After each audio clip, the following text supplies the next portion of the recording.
आज आपण बनवू छोलेची भाजी आणि मस्त असे मुलायम पराठे। तुम्ही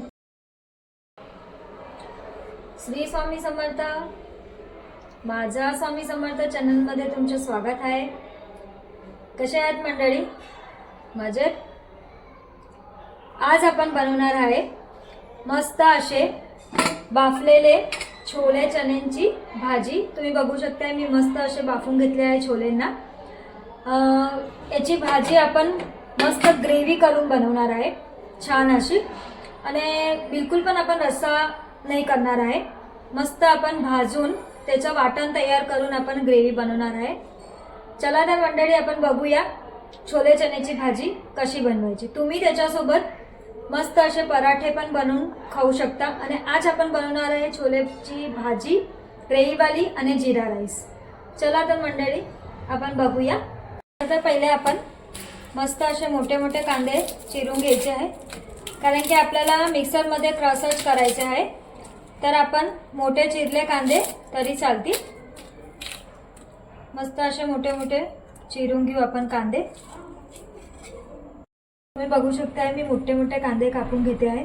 तुम्ही याला कच्चे कांद्याची पण ग्रेव्ही बनवू शकता, पण आज आपण भाजलेला कांद्याची ग्रेव्ही बनवू, खूप छान येईल। आणि जे पाणी सगळे असं सांगता का भाजीला पाणी सुटतं झाल्यानंतर, त्याच्यामुळे का आपण कांद्यांना व्यवस्थित जी ग्रेव्ही असते कच्चे कांद्यांची त्याला व्यवस्थित आपण तेलामध्ये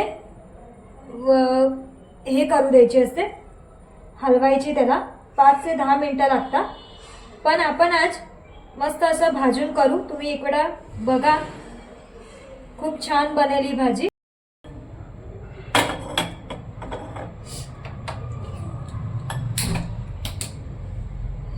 तुम्ही बघू शकताय पॅन ठेवला आहे, पॅन मध्ये मी हे कांदे शेकायला ठेवते आहे। मी कांदे शेकायला ठेवले आहे। कांदे मस्त असे ब्राउनिश होऊ द्यायचे आहे आपल्याला। कांदे होता तोपर्यंत मी टमाटर कापून घेते आहे। आपण टमाटरला पण बारीक नाही चिरायचे आहे, मस्त असे मोठे मोठे चिरून घ्यायचे आहे। बघू शकताय कांदे असे मस्त ब्राउनिश झाले आहे, जास्त नाही आपल्याला भाजायचे आहे।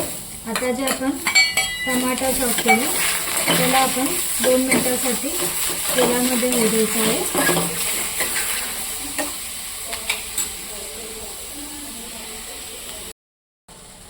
तुम्ही बघू शकताय छान असे आपले कांदे आणि टमाटर मस्त भाजले गेले आहे। आता आपण गॅस बंद करून आणि हे जे आपलं मिक्सर मध्ये आपल्याला वाटण करून घेऊ पाहिजे। तुम्ही बघू शकताय मस्त असं वाटण करून घेते आहे। स्मूथ प्युरी आपण बनवायची आहे छान अशी। थोडे आपण त्याच्यात हिरवा धना सुद्धा टाकायचा आहे आणि मस्त अशी आपण प्युरी बनवून घेऊ। तुम्ही बघू शकताय मस्त असं स्मूथ प्युरी मी तयार केली आहे। चला तर आता आपण वघार करूया। इथे मी पॅन गरम करायला ठेवते आहे। पॅन गरम झालेला आहे। आता इथं आपण टाकू 2 ते 3 चमचा सारखं तेल।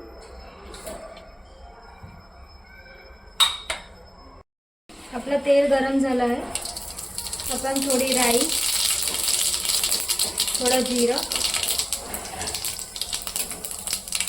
तेजपत्ता टाकूया छान असं। आपण मीडियम गॅसवरच आपलं जे वाटण केलं आहे त्याला हलवायचं आहे।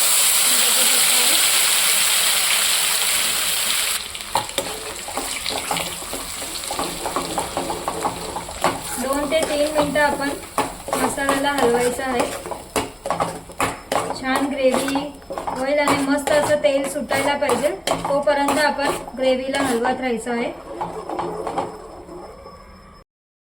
आता आपण जे ग्रेव्हीमध्ये मसाले टाकणार आहे त्याचा आपण एक सोबत मी तुम्हाला दाखवते।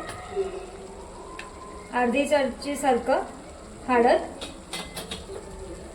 गरम मसाला आहे 1 चमचा सारखा, तुम्ही बघू शकता आहे धना जिरा पावडर, 1 ते 1.5 चमच्यासारखा तिखट, तुम्ही बघू शकता मी 1.5 चमच्यासारखं तिखट टाकते आहे. आणि याच्यामध्ये आपण मस्त अशी कस्तुरी मेथी टाकायची आहे आणि थोडं पाणी टाकून हे सर्व मसाल्यांना मस्त असं मिक्स करून घ्यायचं आहे. तुम्ही बघू शकताय कोणतीही ग्रेव्हीवाली भाजी तुम्ही बनवा त्याच्यात असं करून जर तुम्ही मसाले टाकणार तर सर्व मसाले खूप छान असे मिक्स होतील आणि भाजीला कलर पण खूप छान येईल. तुम्ही बघू शकता आहे ह्याच मसाला आपण ग्रेव्हीमध्ये टाकायचा आहे, वरतून आपण काहीही ॲड करायचं नाहीये. तुम्ही बघू शकता ग्रेव्ही मस्त अशी छान ग्रेव्ही होते आहे. 2 ते 3 मिनिटांमध्ये आपली ग्रेव्ही तयार होईल.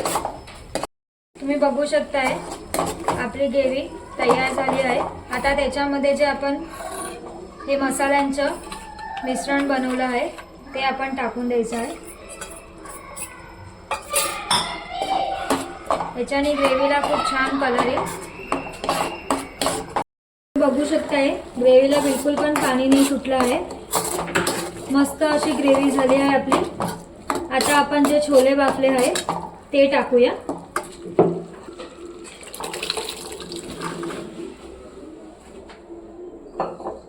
तुम्ही याच्यामध्ये छोले मसाला सुद्धा ॲड करू शकता.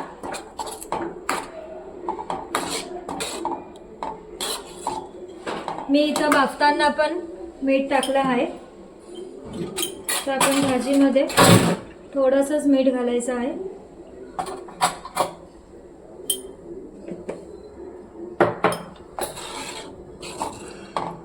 तुम्ही बघू शकताय मी जे बाफताना जेवढं पाणी होतं तेवढाच पाणीचा इथं वापर केला आहे. वरतून मी बिलकुल पण पाणी ॲड केलं नाहीये. छान अशी ग्रेव्ही झाली आहे. तुम्ही बघू शकताय आपली भाजी किती छान ग्रेव्ही झाली आहे आणि मस्त असा कलर तुम्ही बघून घ्या भाजीचा. आता आपण ह्याला वरतून लसूण लाल मिरचीचा तडका दे. तुम्ही बघू शकताय मी इथं छोटं पॅन ठेवलेलं आहे वघारसाठी आणि त्याच्यात थोडंसंच आपण तेल टाकायचं आहे. तुम्ही बघू शकताय आपलं तेल गरम झालं आहे. आता मी इथं बारीक तुम्ही बघू शकता लसूणचे तुकडे केले आहेत. त्याला आपण ब्राउनिश होऊ द्यायचं आहे मस्त असे तेलामध्ये. आपण वरतून लसूणचा तडका देऊ, भाजीला खूप छान असा स्वाद येईल. आता आपण ब्राउनिश होऊ तोपर्यंत तेलामध्ये होऊ देऊ. लसूण मस्त असे ब्राउनिश झाले आहे. आता आपण लाल मिरची टाकली आहे. आता आपण इथं थोडंसं तिखट टाकायचं आहे. तुम्ही बघू शकताय थोडंसंच तिखट. आणि आपण जे हा वघार जे आपण तडकासाठी रेडी केला आहे तो त्या तिखटवर आपण टाकून द्यायचा आहे. तुम्ही बघू शकताय किती छान कलर आलेला आहे आपल्या भाजीला. आणि 2 मिनटं फक्त असं झाकून द्यायचं आहे. त्याचे लसणाची जे सुगंध आहे मस्त ती अशी भाजीमध्ये मिक्स होऊन जाईल. चला आता मंडळी आपण सर्व करूया. तुम्ही बघू शकताय भाजी किती छान झाली आहे आपली. माझी रेसिपी तुम्ही नक्की ट्राय करा. वाव खूप छान. आता मी त्याच्यासोबत खायला मस्त असे मुलायम पराठे केले आहे. तुम्ही जिरा राईस सुद्धा बनवू शकता. तुम्ही बघू शकता भाजी किती छान दिसते आहे.